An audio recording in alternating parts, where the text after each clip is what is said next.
they walked across it. Folks, in our life, we need to be open to unexpected things happening that God can lead us through when we're terrified, when we're tired, when we're overwhelmed. So, I don't like not doing things. Right? You guys know that. And they've been making me rest a lot lately. So to keep myself from losing my mind completely, I've been watching Ken Burns' an intimate portrayal of the Roosevelts. And the Roosevelts were very interesting family. And they had some unexpected things happen that I think might help us understand the way God could possibly be working in our lives. So one of the things was Teddy Roosevelt was president. He didn't expect to be president.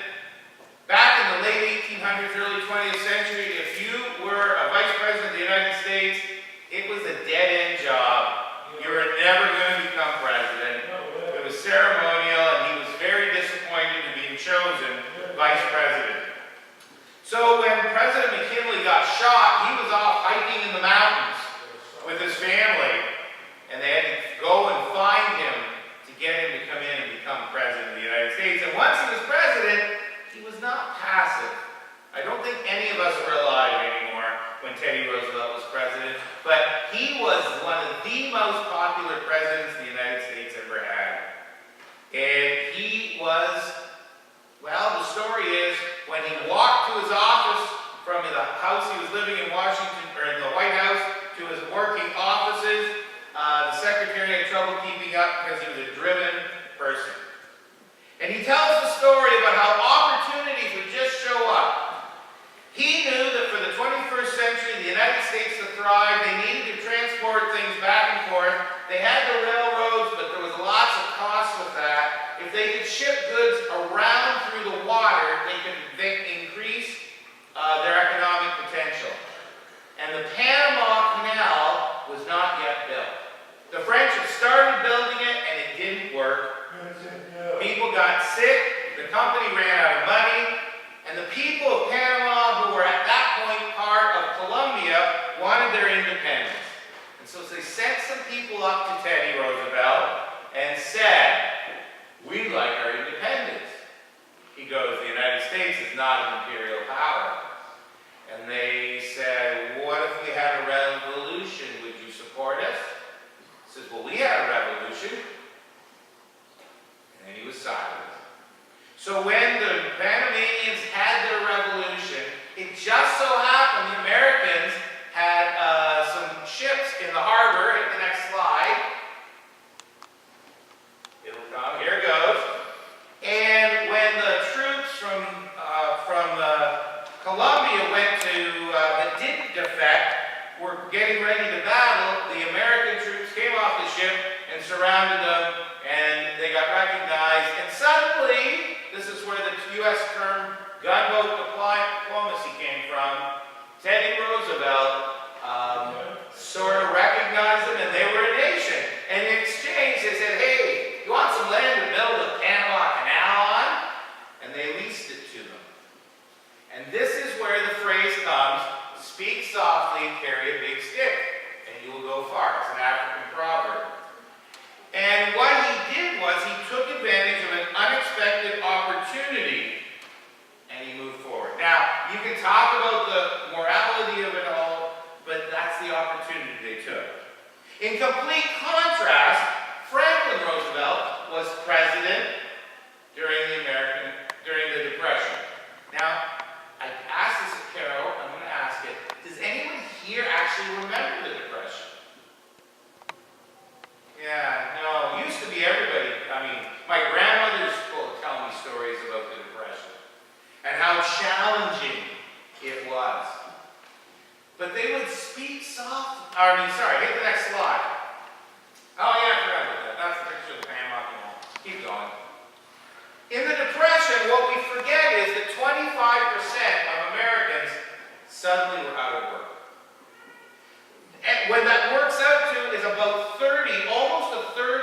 population have no source of income. And it was terrifying. And people were terrified. Banks were going out of business. And so people were running to the banks to pull out all the money they possibly could before the banks went out of business. But the more you pull the money out of banks, because all the money is not in a bank, right? It's in investment somewhere. That made more banks go into trouble. And so what happened was, Franklin Delano Roosevelt became president. And then hit the next slide. One of the very first things he did is he started having fireside chats. 1933, March 12th, March 12th, 1933, they had declared a bank holiday so people couldn't get their money out of the banks. And on a Sunday night on the radio, he went on the radio and he begged people to help him out. He took about 15 minutes to explain how the banking system works. The money you put in the bank is not sitting there. It's actually in other investments. And if everybody demands it out, more banks will go bankrupt, the investments will never develop and mature, and everybody will be worse off. And he asked them to patiently stop taking the money out of the banks. Now, why would we listen to Roosevelt? Does anyone remember the little detail that happened to Roosevelt in about 1922? At 41 years of age, he came down with infantile polio. The man could not walk. He was ill. He went from he'd been on a vacation with his family, sailing and racing with his children, and he felt sick, and when he woke up the next morning, he couldn't get out of bed. It was an infection that never hit people his age, but it did hit his age, and he became discouraged and decided in about 1922 that he would never become president. He was depressed, he was discouraged, but he did everything he could to get moving again, to build up what muscles he had left. Through a number of circumstances, he had an opportunity to get back into politics. And at the time of the Depression, people knew he had come through polio. So when he stood up at his inauguration and he said, "We have nothing to fear but fear itself," and he talked about that fear where you've lost control and you don't know what to do, they knew that he knew what that felt like in his life. And you know, at times when you're in crisis and somebody comes up to you who's never had an experience of it, says one thing, it means something else, but somebody who's walked through the very crisis you've been through talks about it, their words matter more. FDR's words mattered enough that on May 12th, he convinced enough people not to go pull their money out of the banks to save the banking system in the United States.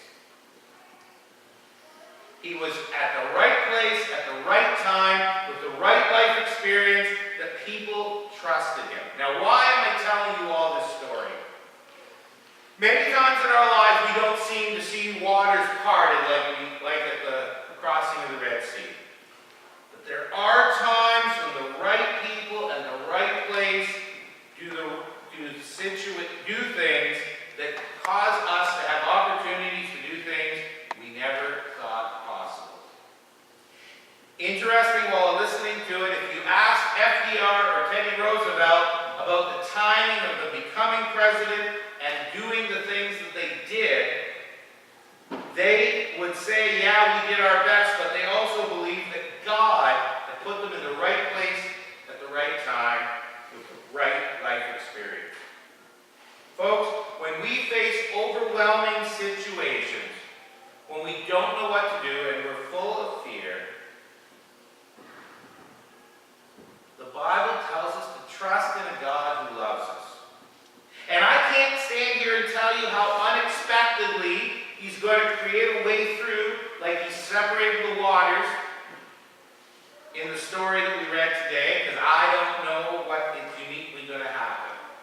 But I want to encourage us to be people who pray, people who look for and see where God might be creating unexpected ways for us to get through, because that's the kind of loving God we serve.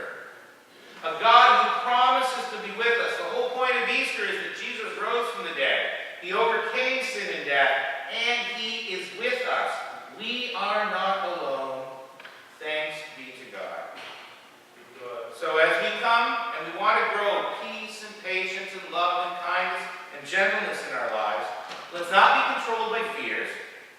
when we get scared, go to God for help. Because we serve a God who promises to help us and have the right people in the right place at the right time to open up unexpected ways forward, even if we don't know what they are. With God's help, we'll recognize them and have a very cool story to tell in the future. So what does that mean? You guys are always asking, how's Ryan doing? Well, Monday we went in, and for the very first time, his blood platelets went up without a transfusion. It's only from 14 to 16. Sorry, 12 to 14. Yeah, I got from that. I've been praying that there'll be 16 when we go in tomorrow.